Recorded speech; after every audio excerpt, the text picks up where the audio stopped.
Bismillahirrahmanirrahim. Assalamualaikum warahmatullahi wabarakatuh. Alhamdulillahirabbil alamin. Hamdan katsiran thayyiban barakan fi kama yuhibbu rabbuna wa yarda. Wa asyhadu an la ilaha illallah wahdahu la syarika lah wa asyhadu anna Muhammadan abduhu wa rasuluh. Allahumma shalli ala nabiyyina Muhammad wa ala alihi wa man tabi'ahum bi ihsan ila yaumiddin. Allahumma inna nas'aluka ilman nafi'a wa rizqan thayyiba wa amalan mutaqabbala. Puji syukur kita panjatkan pada Allah, salawat dan salam mungkin tercurah pada junjungan kita Nabi besar Agung Muhammad sallallahu alaihi wasallam.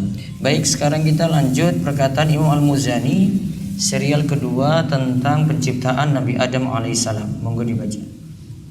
Imam Al-Muzani rahimahullah berkata, "Summa khalaqa Adama biyadihi wa askana jannatahu wa qabla dhalika lil 'abdi khalaqahu wa nahahu an syajaratil khuldi qadaruhu alaihi bi aqliha summa talamu bima nahahu an minha summa salata alaihi aduwwahu wa aqbalu alaiha wa ja'ala aqlahu laha ilal ard sababan fama wajada ila tarki akliha sabila wala'anhu laha marhaba." Kemudian dia menciptakan Adam dengan tangannya dan dia berikan tempat tinggal untuk Adam di surganya. Sebelum itu Allah menciptakan Adam untuk bumi dan Allah melarang Adam dari suatu pohon. Telah terlaksana ketentuannya untuk Adam bahwasanya ia akan memakannya. Kemudian Allah mengujinya dengan larangan-larangannya. Kemudian Allah jadikan musuhnya menguasainya hingga menyesatkan Adam. Dan Allah jadikan perbuatan memakan bagian dari pohon itu adalah penyebab kembalinya ke bumi. Tidak ada jalan lain bagi Adam untuk tidak memakannya, pasti terjadi. Baik, sekarang kita akan lihat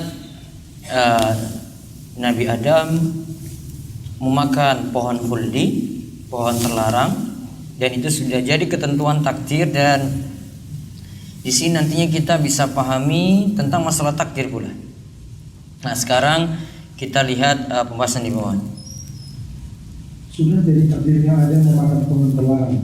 Imam Al-Muzani rahimahullah berkata, dan Allah jadikan perbuatan memakan bagian dari pohon itu adalah penyebab kembalinya ke bumi. Tidak ada jalan lain bagi Adam untuk tidak memakannya, pasti terjadi. Maksudnya adalah sudah jadi takdir secara kauni bahwa Adam memakan pohon yang terlarang. Sudah jadi ketentuan kauni, qada secara kauni, bahwa Adam itu memakan pohon yang terlarang. Apa itu takdir secara kauni atau qada secara kauni? Nah, ini perlu nanti dipahami. Ini sama seperti pembahasan sebelumnya ketika kita membahas iradah. Sudah lewat ketika pembahasan takdir. Iradah itu ada dua macam, iradah kauniyah dan iradah syar'iyah. Kehendak secara kauni dan kehendak secara syar'i. Betul ya, sudah pernah lewat ya. Nah, sekarang kita lihat tentang qada kauni dan qada syar'i. Ada faedah? Ada banyak penting yang bisa dipahami dari ini, bahwa qada itu ada dua macam. Yang pertama qada kauni, yang kedua qada syar'i. Yang pertama qada kauni, yang kedua qada syar'i. Kita lihat pengertiannya dan perbedaannya. Qada kauni adalah kehendak Allah pada semua makhluk, dan itu pasti terjadi. Tidak ada yang bisa lepas darinya. Namun qada kauni tidaklah menandakan kecintaan dan keridhaan Allah. Dalam qada kauni ada yang beriman dan ada yang kafir, ada yang taat dan ada yang bermaksiat. Qada inilah yang dimaksud dengan perkataan Imam Al-Muzani tentang Adam yang memakan pohon khuldi. Hal ini juga dimaksud dalam firman Allah, "Wa idza qada amran fa innama yaqulu lahu kun fayakun." Dan bila dia berkehendak untuk menciptakan sesuatu, maka cukuplah dia hanya mengatakan kepadanya, jadilah, lalu jadilah dia. Nah, jika Allah berkehendak pada sesuatu, Allah katakan kun. Jadi kalimat dari Allah itu cuma kun, lalu fayakun, maka jadilah. Jadi bukan kalimatnya itu kun fayakun, namun yang jadi kalimatnya cuma kun saja, maka jadilah. Jadilah itu wujudnya. Sedangkan Allah cuma menyebut saja kun aja, maka terjadi. Maka kalau qada kauni, kita balik ke qada kauni tadi, ini kehendak Allah pada semua makhluk. Mau yang beriman, mau yang kafir, ahli taat, ahli maksiat, semua akan mendapati qada kauni ini. Tidak bisa lepas. Itu pasti terjadi, namun tidak terkait dengan kecintaan dan keridhaan Allah. Ini terjadi, belum tentu Allah cinta. Ini terjadi, belum tentu Allah ridha. Nah, ini namanya qada kauni. Kita protes nggak ini? Ya, ini nggak bisa diprotes juga, karena pasti terjadi. Yang apa yang terjadi pada Nabi Adam tadi itu namanya qada kauni, pasti terjadi. Namun Allah cinta nggak dengan hal itu? Tidak. Karena di sini melanggar sesuatu yang Allah tetapkan, melanggar sesuatu yang Allah sebenarnya larang. Larang untuk mendekati pohon itu malah dilanggar. Namun jadi qada enggak? Iya. Namun tidak menunjukkan Allah itu cinta padanya, cinta pada perbuatan tersebut. Yang kedua, qada syar'i. Qada syar'i adalah ketetapan Allah yang terkait dengan kecintaan dan keridhaan Allah. Qada jenis ini dapat dinamakan perintah atau larangan. Allah tidaklah memerintahkan kecuali pada apa yang Allah ridhoi dan Allah cintai. Allah tidaklah melarang kecuali yang Allah benci. Allah Ta'ala berfirman, wa qada rabbuka alla ta'budu illa iyyahu wa bil walidayni ihsana. Imma yablughanna indaka al-kibara ahaduhuma aw kilahuma fala taqul lahumā uffin wa la tanharhumā wa qul lahumā qawlan karīmā. Dan Rabbmu telah memerintahkan supaya kamu jangan menyembah selain Dia, dan hendaklah kamu berbuat baik pada ibu bapakmu dengan sebaik-baiknya. Jika salah seorang di antara keduanya atau kedua-duanya sampai berumur lanjut dalam pemeliharaanmu, maka sekali-kali janganlah kamu mengatakan kepada keduanya perkataan dan janganlah kamu membentak kepada mereka, dan ucapkanlah kepada mereka perkataan yang mulia. Nah, lihat pada kalimat di awal, wa qada rabbuka. Kalau mau diterjemahkan, Rabbmu memerintahkan padamu. Ini bukan pembahasan qada kauni yang di awal, namun ini terkait dengan perintah atau larangan. Allah tetapkan untukmu. Artinya Allah perintahkan untukmu. Apa perintahnya? Alla ta'budu illa iya. Hanya menyembah Allah saja. Wa bil walidaini ihsana. Berbuat baik kepada kedua orang tua. Perintah semuanya. Imma yablughanna indakal kibara. Jika salah seorang di antara keduanya atau kilahuma atau dua-duanya itu berada di usia kibar, usia lanjut, fala taqul lahumā uffin. Maka janganlah mengatakan padanya. Kenapa disebut di sini usia kibar? Dikarenakan kalau anak itu menghadapi orang tuanya usia sepuh, itu lebih berat untuk nahan sabar. Kadang ketika sudah nggak kuat lagi nahan, ya sudah orang tua dimasukin di panti jompo. Kalau nggak kuat lagi, bisa jadi dia marah-marah, kesel pada orang tuanya. Bahkan ada yang sampai mukul orang tuanya karena nggak tahan lagi pada orang tuanya ketika usia kibar tadi, usia sepuh. Makanya diingatkan di usia sepuh beda dibanding dengan usia orang tua itu masih dalam kondisi fit, masih dalam kondisi kuat. Lalu dikatakan fala taqul lahumā uffin wa la tanharhumā. Jangan hardik mereka berdua. Sabar-sabar berarti. Wa qul lahumā qawlan karīmā. Tetap ucapan pada mereka dengan ucapan yang mulia. Kalimat di awal wa qadha. Apa arti wa qadha di sini? Allah memerintahkanmu. Apa yang dimaksud qadha di sini? Qadha syar'i. Perintah atau larangan. Sehingga ini tidak terkait dengan qadha kauni tadi. Semua menjalani apa yang disebutkan dalam Al-Isra ayat 23, tidak. Ada yang mau taat pada Allah bertauhid, ada yang tidak mau taat, dia lebih memilih berbuat syirik. Entah dia alasannya tradisi kayak mewariskan apa yang sudah jadi turun-temurun dari nenek moyang kayak. Apa semua anak itu berbakti pada orang tuanya? Tidak. Namun kalau ada yang taat pada Allah, bertauhid pada Allah, mau taat pada orang tua, Allah cintai, iya. Namun semuanya terjadi di sini? Tidak. Semua mau taat pada Allah? Tidak. Semua mau berbakti pada orang tua? Tidak juga. Maka ini yang namanya qada syar'i. Berarti bedanya, ya kalau qada kauni pasti terjadi atau tidak? Qada kauni terjadi. Qada syar'i belum tentu terjadi. Qada kauni terkait dengan cinta atau tidak? Tidak. Tidak terkait dengan cinta Allah. Namun qada syar'i gimana? Terkait dengan cinta Allah. Artinya kita jalankan qada syar'i tadi yang Allah tetapkan tadi, ini ada perintah larangan. Perintah kita jalankan, larangan kita jauhi. Datanglah cinta Allah. Namun kalau qada kauni tidak mencerminkan situ Allah cinta atau Allah ridho. Karena ada yang beriman, ada yang kafir. Yang kafir tentu tidak Allah cintai. Ada yang mau taat, ada yang bermaksiat. Yang bermaksiat ya, tidak Allah cintai. Maka ini kalau dipahami, seorang muslim akan lepas dari akidah sesat juga yang sering dikatakan oleh orang liberal. Masa orang barat semuanya itu bisa masuk neraka? Kasihan mereka. Ya, kasihan dong kalau ini mereka berbuat baik, jiwa sosialnya tinggi, bantu orang di mana-mana, nyumbang sana sini. Maka lihat dulu, ini yang kamu maksud apa di sini? Kita bukan masalah kasihan-kasihan, namun sini lihat, kalau kodok yang kamu di sini protes pada kodok kauni, nggak bisa diprotes ini, karena itu pasti terjadi. Namun kalau kamu bilang ini kodok syar'i, ini belum tentu Allah cintai. Dia tidak beriman, walaupun jiwa sosialnya itu tinggi, belum tentu Allah cinta di situ dengan kekufurannya, dengan ketidaktaatannya. Yang Allah itu cintai ketika dia itu punya jiwa sosial tinggi, dermawan, mau bantu orang sana sini, tambah dia di situ beriman pada Allah, baru Allah cintai. Itu konsekuensinya dari iman. Ada balasan bagi orang beriman.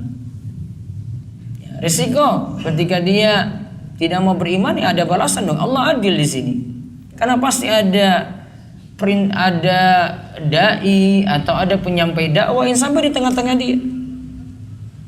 Namun dia nolak, dia nggak mau taat, maka dia berhak untuk mendapatkan hukuman. Masa cuma muslim saja masuk surga? Iya, konsekuensinya kayak gitu. Masa cuma orang yang beriman saja masuk surga? Iya, konsekuensinya kayak gitu. Tidak memahami kayak gini, itu sudah antum termakan dengan pemahaman liberal itu.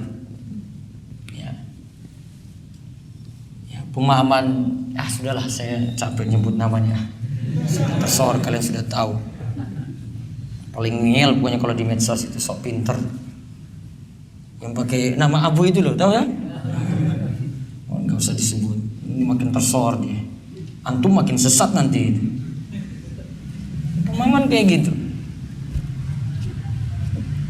Dan kayak gini ya. Kelemahan kita itu, kita kurang didukung dalam masalah pendidikan. Sekarang itu orang-orang liberal sudah masuk dalam pendidikan. Ya, jadi kurikulum-kurikulum liberal itu masuk dalam pendidikan. Sehingga akhirnya diajarkan pada siswa-siswi semua agama itu sama. Pokoknya semua yang berbuat baik itu pasti masuk surga gitu. Pokoknya seperti itu. Diserang itu lewat pendidikan itu, lewat kurikulum. Syukur antum ngaji jadi lu punya pemahaman kayak gitu, akhirnya ternyata nggak benar kayak begini. Termakan ketika itu di pelajaran-pelajaran sekolah, karena kita kurang masuknya di situ. Jadi orang-orang liberal itu berhasil menguasai seperti itu. Ya, dimasukkan lewat pelajaran apa biasanya? PPKN. Ya, di PPKN itu ada. Bukan ada, itu semuanya ada di situ. Ya, semua warga negara pokoknya dianggap sama semuanya, muslim maupun kafir seperti itu. Ya, dianggap nanti balasannya juga sama, semua kalau buat baik masuk surga. Gak adil di sini. Karena ada yang beriman, dia berbuat baik, dia mau taat pada Allah, harusnya ini yang dibalas. Jadi standar keimanan, bukan standar kebaikan dia pada orang, standar keimanan dulu. Nantinya dia tidak beriman, walaupun jiwa sosialnya tinggi, pantas dapat balasan. Bukankah dulu orang-orang musyrik juga itu jiwa sosialnya tinggi? Orang yang datang mau berhaji itu semuanya dibaikin oleh orang-orang musyrik ketika itu. Kan ada yang biasanya buat makanan untuk orang-orang yang datang berhaji. Namun mereka tidak beriman pada Allah. Berbuat syirik. Mereka agungkan patung-patungnya. Mereka beri tumbal, beri sesajian, melakukan nazar kepada sesembahan-sesembahannya. Dan sembahan-sembahan ini simbol dari orang-orang soleh yang mereka agungkan. Entah itu orang soleh atau benda langit yang mereka itu simbolkan dalam wujud patung tadi. Maka di sini dapat jawaban juga. Dulu bukan standarnya itu karena jiwa sosial yang tinggi Nabi SAW itu sikapi orang musyrik. Namun karena mereka tidak mau beriman pada Allah, mereka berbuat syirik pada Allah. Itulah yang menyebabkan Nabi SAW memerangi orang-orang musyrik. Nah sekarang lihat lagi Allah sedang menguji. Imam Al-Muzani rahimahullah berkata, kemudian Allah mengujinya dengan larangannya. Kemudian Allah jadikan musuhnya menguasainya hingga menyesatkan Adam. Maksudnya Allah menguji Adam dengan memakan pohon kuldi yang jelas dilarang. Allah takdirkan pada Adam hingga Adam pun sesat. Akhirnya Adam tergoda memakan pohon terlarang karena iblis menghiasi rayuannya.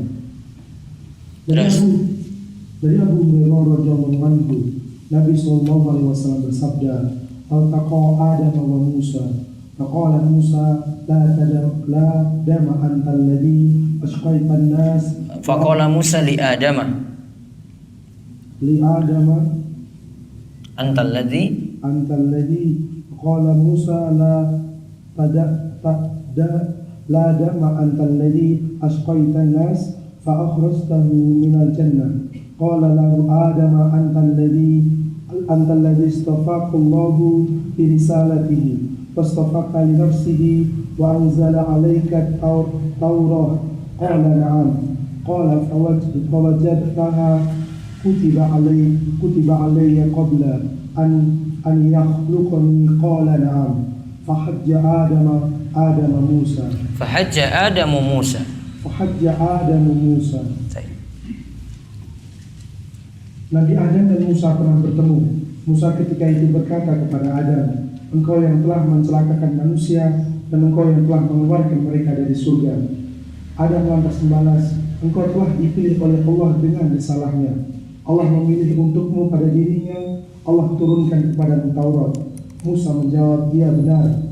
Adam berkata, "Engkau mendapatinya ditetapkan untukku sebelum Allah menciptakanku." Musa menjawab, "Iya benar." Adam akhirnya mengalahkan Musa dalam debat. Siapa yang menang berarti?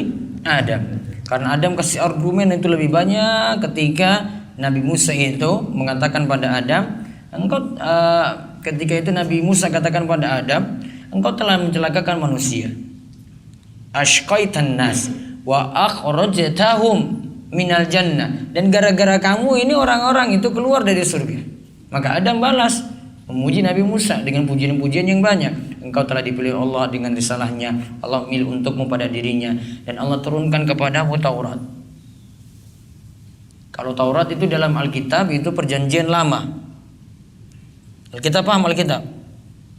Alkitab pernah baca? Belum, gak usah. Intinya di Alkitab itu ada dua, ya, ada perjanjian lama, ada perjanjian baru. Perjanjian baru itu Injil. Kalau perjanjian lama itu Taurat tadi. Taurat lebih banyak permasalahan tahlil dan tahrim, penghalal dan pengharaman dibandingkan dengan Injil.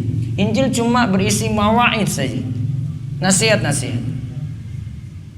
Ini yang dikatakan oleh Imam Ibnu Katsir rahimahullah ketika menjelaskan dalam tafsir surat Al-Ahqaf tentang